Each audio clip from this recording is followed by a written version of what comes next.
महाभारत अध्याय 48 विराटाचा भ्रम. अहंकार कधी आपल्याला सत्य पाहण्यापासून अंध करतो का, जरी ते आपल्यासमोर उभं असलं तरी? राजा विराटाने सुसर्माचा पराभव करून महिमा वाढवली, पण त्याला ऐकायला मिळालं की त्याचा मुलगा उत्तरा फक्त बृहन्नला, एक नपुंसक रथचालक, सोबत कौरवांशी लढायला गेला आहे.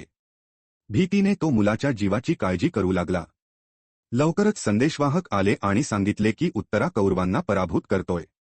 विराट आनंदाने भरला, पण शंकालाही जागा होती. त्याने मुलाची भरभरून स्तुती केली.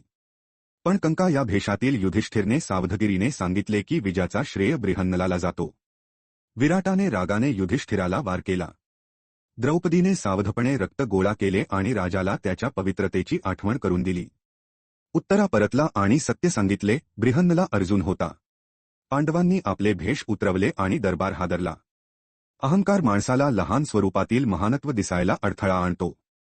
खरी शक्ती पदवीशिवायही असते. अधिक शाश्वत महाभारत ज्ञानासाठी मुकुंदा वाइब्सला फॉलो करा.